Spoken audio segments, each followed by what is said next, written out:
Hello friends, Ram Ram, ओम नमः शिवाय। आज मैं आपके लिए लेकर आई हूँ शिव पुराण। शिव पुराण क्या है, शिव पुराण में कितने श्लोक हैं, शिव पुराण पढ़ने से क्या होता है, शिव पुराण कब पढ़ना चाहिए और शिव पुराण पढ़ने के नियम और इसके रहस्य क्या है, ये सारी चीज़ मैं आपको आज इस वीडियो में बताने वाली हूँ। तो वीडियो को लास्ट तक देखिएगा और मेरे चैनल को लाइक कीजिएगा, सब्सक्राइब कीजिएगा और शेयर करना मत भूलिएगा। तो अब मैं वीडियो स्टार्ट करती हूँ।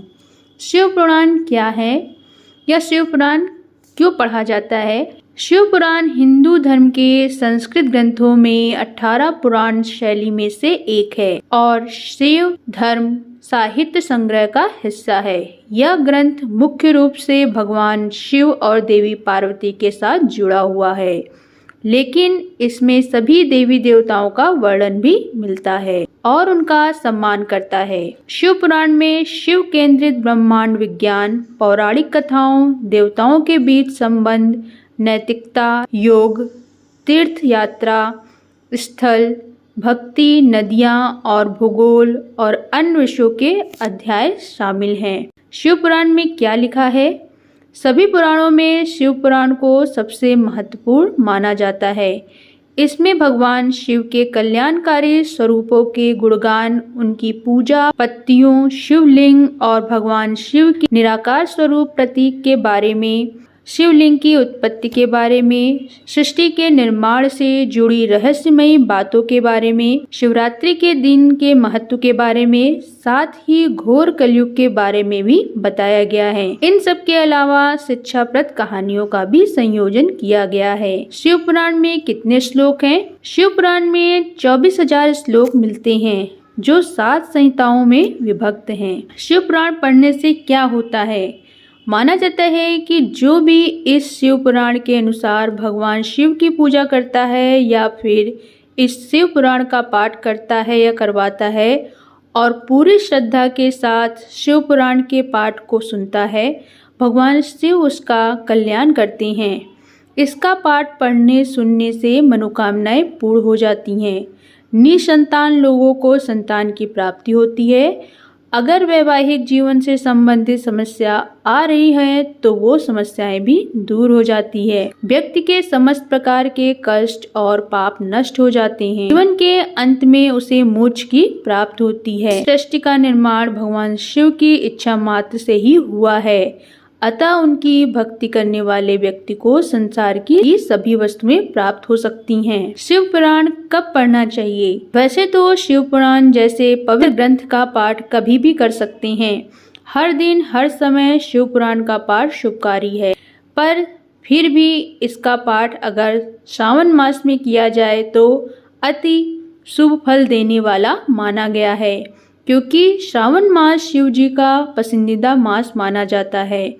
इसके अलावा सोमवार को इसका पाठ जरूर करना चाहिए। सोमवार को शिव पुराण का पाठ करने से शिव की विशेष कृपा प्राप्त होती है। शिव पुराण का पाठ कैसे करें? इसका पाठ कब और कैसे करें? वैसे तो किसी भी महीने में ये पाठ किया जा सकता है, पर सावन माह में भगवान शंकर की कृपा प्राप्त करने के लिए शिव महापुराण के श्रावण वाचन का बहुत महत्व है। महाशिवरात्रि पर भी इसके पाठ का बहुत महत्व है। इसके अलावा आप कभी भी इसका पाठ करना चाहें तो सोमवार से इसकी शुरुआत कर सकते हैं, क्योंकि ज़्यादा दिनों तक नियमों में बंधे रहना मुश्किल होता है। तो 7 दिन में शिव पुराण की 7 संहिताओं का पाठ किया जा सकता है। इसके अलावा पूरे 1 महीने में भी इसका पाठ किया जा सकता है। शिव जी की उपासना में 3 प्रहर का विशेष महत्व है। व्रत भी 3 प्रहर का होता है। यथासंभव 3 प्रहर से पहले तक कथा सुननी और कहलानी चाहिए। शिव पुराण का पाठ शुरू करने से पहले सबसे पहले गणेश जी का पूजन करना चाहिए। शिव पुराण में बताया गया है कि कथा में आने वाले विघ्नों की निवृत्ति के लिए गणेश जी का पूजन करें। कथा के स्वामी भगवान शिव का पूजन करें तथा विशेष रूप से शिव पुराण की पुस्तक की भक्ति भाव से पूजा करें।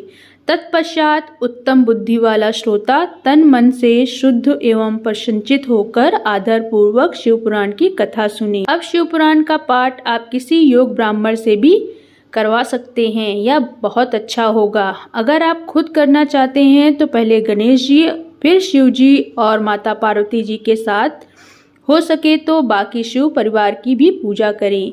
फिर शिव पुराण मस्तक से लगाएं। श्रद्धा भाव से लकड़ी की पट्टिका पर साफ लाल या सफ़ेद कपड़ा बिछाकर रखें। फिर तिलक लगा के धूप, दीप, अक्षत, फूल आदि से पूजा करें। सावन के महीने में करते हैं तो प्रयास करना चाहिए कि सावन पूर्णिमा तक शिव महापुराण संपन्न हो जाए या तो शिवरात्रि तक पूरा कर ले। वैसे सही तो यही होगा कि एक अध्याय पूरा हुआ, अगला शुरू करने से पहले भोलेनाथ का जलाभिषेक करें। जब पूरा पाठ समाप्त हो जाए तो इसको एक उत्सव के रूप में मनाना चाहिए। भगवान शिव, शिव परिवार, शिव पुराण की पूजा करनी चाहिए। भगवान की आरती करें। शिव पंचशरी मंत्र से हवन करवाना चाहिए। कथा वाचन की पूजा कर उन्हें दान दक्षिणा देकर संतुष्ट करना चाहिए। शिव पुराण ग्रंथ का भी उन्हें दान कर देना चाहिए। कथा सुनने आए ब्राह्मणों को भी आदर सत्कार कर उन्हें भी दान दक्षिणा दी जानी चाहिए। भूखे को भरपेट भोजन खिलाएं। जरूरतमंदों लोगों को दान दें। अगर आप हवन नहीं करवा सकते तो ब्राह्मण और गरीबों को दक्षिणा दान दें। शिव पुराण के नियम क्या हैं? इसका संपूर्ण फल पाने के लिए नियमों का पालन करना भी जरूरी है। शिव पुराण में ही इस नियमों का वर्णन है। शिव पुराण को पढ़ने या सुनने से पूर्व तन और मन शुद्ध करें। नए अथवा साफ स्वच्छ वस्त्र धारण करें। पाठ शुरू करने से पहले गंगा जल का छिड़काव जरूर करें। मन में भगवान शिव के प्रति श्रद्धा और आस्था रखें।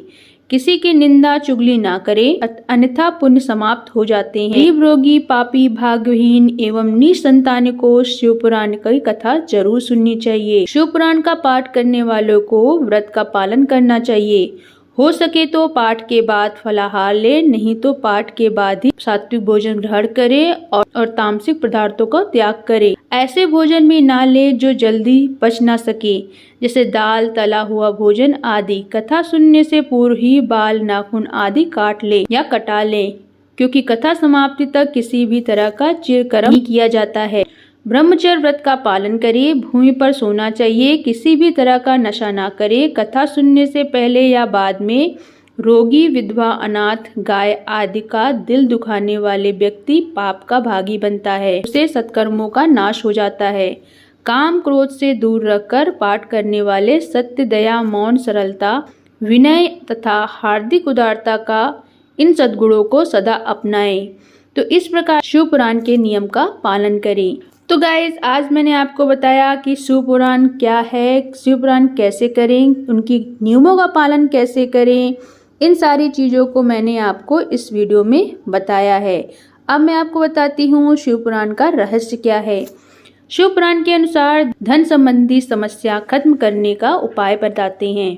इस पुराण में कई चमत्कारी उपाय बताए गए हैं जो हमारे जीवन की धन संबंधी समस्याओं को खत्म करते हैं, साथ ही अच्छे पुण्य प्रदान करती हैं।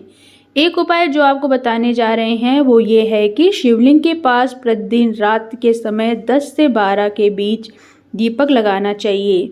दीपक लगाते समय ओम नमः शिवाय मंत्र का जाप करना चाहिए। नियमित रूप से अपनाने वाले व्यक्ति को अपार धन संपत्ति प्राप्त हो सकती है। इस उपाय के साथ ही प्रतिदिन सुबह के समय शिवलिंग पर जल, दूध, चावल आदि पूजन सामग्री अर्पित करना चाहिए। इस उपाय के पीछे एक प्राचीन कथा बताई गई है। कथा के अनुसार प्राचीन काल में गुड़ी निधि नामक व्यक्ति बहुत गरीब था। वह भोजन की खोज में लगा हुआ था। इस खोज में रात हो गई और वह एक शिव मंदिर में पहुंच गया। गुड़ निधि ने सोचा कि उसे रात्रि विश्राम इसी मंदिर में कर लेना चाहिए। रात के समय वहां अत्यधिक अंधेरा हो गया।